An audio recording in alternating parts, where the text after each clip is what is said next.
Rumor has it that wearing glasses increases your IQ by at least 50 points. One of the best type of characters in anime are the ones who are genuinely smart and can pull off these strategic moves that just blow you away every time. What up boys, I'm Briggs, and like always, welcome back to All Day Anime. Today we are doing a nice tournament bracket for the smartest characters in anime.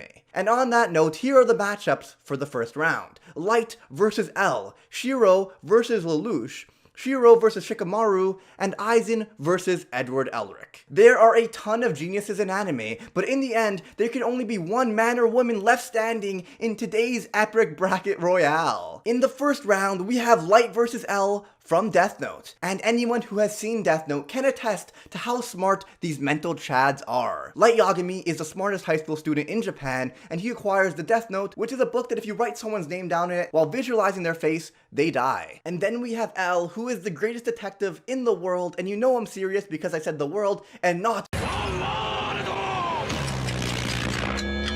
the entire series, or at least the first 25 episodes, is literally a mental game of chess between these two characters. Light, who has acquired the Death Note and is using the Death Note to rid the world of these criminals, sees himself as justice. While in comparison, L, this detective, really only sees Light as a dangerous vigilante and sees himself as justice. So there's this bashing ideology, and the entire series is literally these two characters trying to outwit each other. Honestly, it could really go either way in this round. Of course, Light eventually wins the battle. However, he does have the Death Note. He gets help from the Shinigami and Misa. He has a little bit of an advantage in this fight. On the other hand, we have a scene super early in the series, I think it's episode 2 or the end of episode 2, where L makes this speech on national TV to introduce himself and say he will be looking for Light, or Kira at the time. So Light writes his name in the book and boom, the dude dies. Except it wasn't really L, and it wasn't really a national TV program.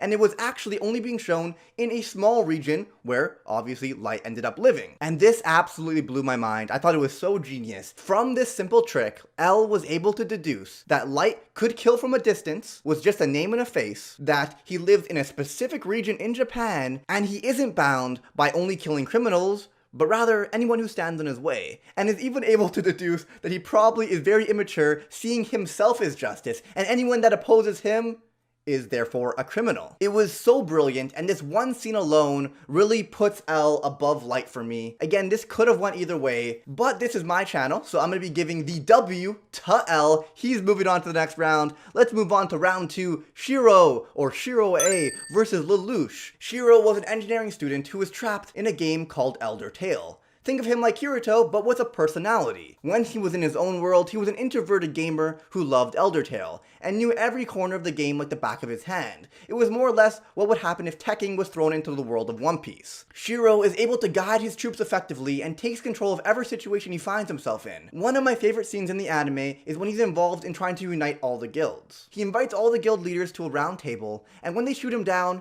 he just casually lets them know that, well, he actually bought the guild zone. So if they misbehave and don't agree to cooperate, which his goals are for the greater good, if they don't agree to cooperate, they can't touch their money, they can't function as a guild because he now owns the guild zone. Absolute mad lad, 2000 IQ move, and one of my favorite moments in the entire anime. His opponent today, however, is Lelouch v. Britannia from Code Geass, the leader of a revolutionary army who is trying to take over Britannia by overthrowing its corrupt king, all in the hope of bringing peace. Now, here is where things get interesting though. Lelouch gets a Sharingan that allows him to control anyone he makes eye contact with. He can give anyone a command, however, he's only able to do this one time per person. Because of this, the show becomes a big game of chess where Lelouch uses and manipulates all the people around him to the best of his ability. One of my favorite moments has to be when he battles Mao. Mao can read minds, and because of this, he is always one step ahead. So Lelouch uses his ability to control others to come and attack Mao. Because so many people were around, their thoughts began to overwhelm him. And that's only a single battle. Throughout the entire series, Lelouch is constantly outsmarting his opponents, and while Shiro has a couple huge moments that I love, the rest are very underwhelming in comparison. I still love Shiro and Log Horizon, but I gotta give the win to my man, Lelouch. Next up, we have Shiro versus Shikamaru. Shiro is half of the insane gaming duo called Blank. Together, they can win just about any game they come across. While Sora is able to win anything with real-world experience and logic, Shiro instead focuses on strategy and theory. For example, when it comes to chess, Well, chess that isn't magical, of course. She can win just about every game against grandmasters. She is insanely smart, but only when it comes to non-social situations. She is pretty much a human calculator, so it's pretty important for Sora to be with her, or she kinda just falls flat. Her opponent Shikamaru is an absolute beast. While not entirely powerful on his own, he is a masterful tactician. Some of my favorite moments with him have to be in the tuning exams. There is this fight against Tamari where she clearly overpowers him, but regardless, Shikamaru decides the pace of the fight by using strategy. Shikamaru's ability allows him to stretch out his shadows. If he comes into contact with his opponent's shadow, he can control their movements, or even strangle them, which Tamari is probably into considering they got married. Anyways, throughout the fight, he is constantly using clever ways to reach his opponent. He makes these parachutes out of clothing and ninja tools that cast shadows or extend his shadows that he essentially uses as boosters.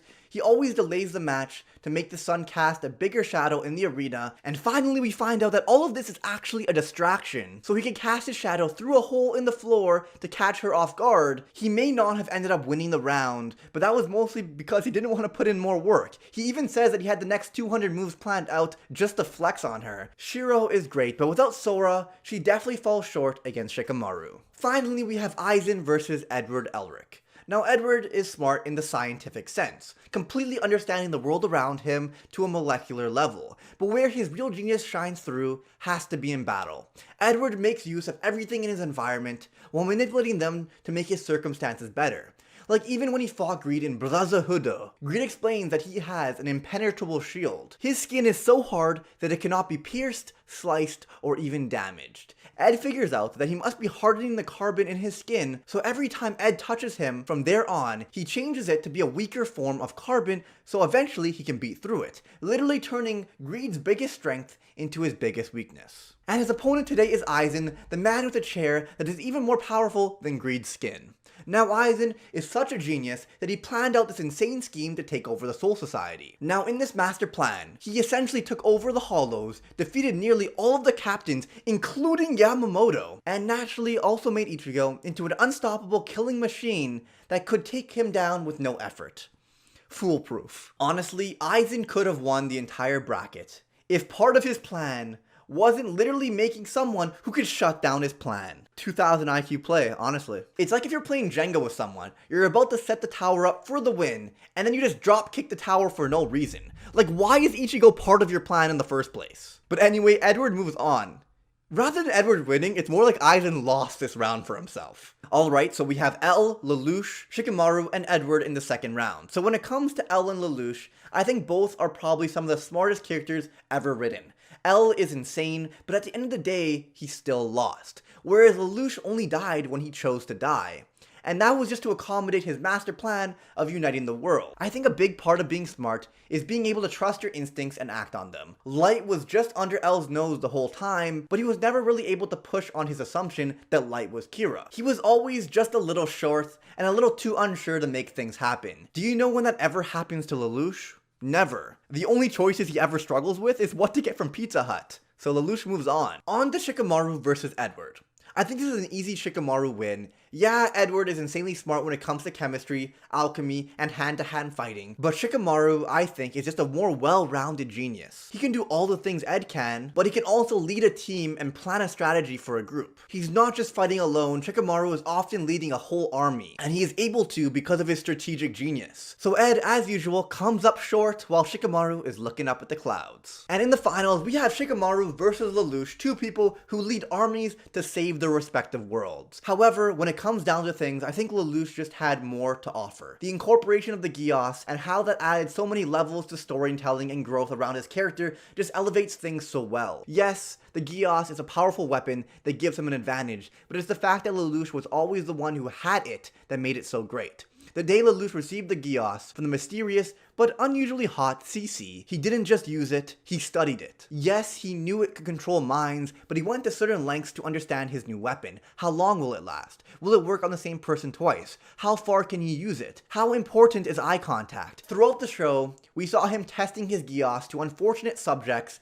and the result is a deeper understanding of its inner working. We saw him outsmart his opponents countless times in order to even use the Geass on them, or by using the Geass on people around his targets. But it wasn't just left his Geass. We saw Lelouch in the earlier episodes of R1 taking a nightmare frame and leading the revolutionaries to victory. He is a natural tactician and was pulling the strings behind the scene for the entire series, outsmarting every enemy he came into contact with. And because of that, we have our champion, Lelouch v. Britannia. That was a little cringy, don't you think? Let's jump into a Briggs Q, boys. I hope you all enjoyed the video, and welcome to the post-game show, or the hashtag Briggs Q. Same thing. I know I'm wearing a different shirt. I'm recording this the next day.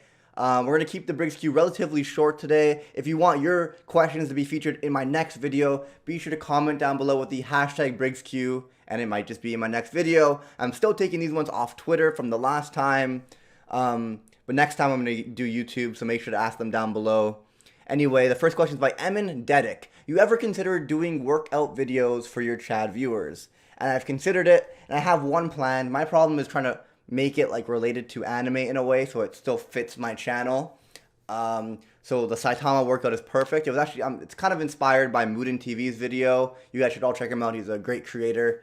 But basically, as the Chad that I am, I'm going to do the Saitama workout, but flex on Saitama by making every workout more difficult. And I'm going to try to do it every day and see what type of results I get. So by making it more difficult, I would do like 100, instead of 100 push-ups, I would do 100 sets of reps of bench press. Instead of 100 squats, 100 weighted squats, making everything more hard. I wanted to do uphill running, but I don't know if that's going to work in the winter. I still have a few things I need to figure out. I've tested and already experimented some of these workouts, so it's going to be cool. It's going to be cool. The next question is by Coffin Nail. Excluding Lord Twigo and Escanor, who is the biggest Chad in anime? And so I know no one here has seen Kenichi, but there's a lot of Chads in Kenichi. A new Chad that has recently risen from the ashes, like a fucking phoenix, is Odin from One Piece. If you're reading the One Piece manga, you know that he is the Chaddest of Chads. But from Kenichi though, Shio Sakaki, absolute Chad. Appachai, absolute Chad. Honestly, pretty much all the masters are Chads. But anyway, the next question is by Stephen Russell. What is your guilty pleasure anime? I know it sucks, but I can't stop watching type of thing. High School DxD back in the day, and Monster Musume back in the day. More of those ecchi things that were just like terrible, but like when I'm in high school, I enjoyed it. But anyway, that is the end of today's video. I do hope you enjoyed. I want to give a huge thank you to my patrons super quick. So just give me a quick second here. First off, thank you so much everyone who is supporting me on Patreon. Like the amount of you guys, I didn't expect it. Thank you. I really appreciate it. Thank you so much. So on that note, I thank you to my $1 tier. Starry Nick, Beck, A17, FFDP, The Anime Dude, Siren, Elf Queen Mab, Naze Mazer, Sebastian, I Cry During Sex, RTL Faith, Igloo 4, Todoroki is a better character than Meliodas. Nice troll. A thank you to my $2 tier, The Magikarp Guy. A thank you to my $5 tier, Mick Manga, Nothing But a Fan, King Osloth, Maggie, I never know. Maggie makes more sense, yes. Thank you to my $10 tier, John Bruno, Chuya Nakahara, and Genk Otaku. And a huge thank you to my $25 tier, Rusty Lee, Aaron Pinkerton, Joel Godinez, Steelers, and Viva the Loser, my highest current patron. Thank you so much, everyone who supports me. You guys are awesome. And on that note, I hope you guys enjoyed the video. Subscribe if you haven't already, like this video, and I'll see you all in the next one. Next one's going to be One Piece related, so get hyped for that.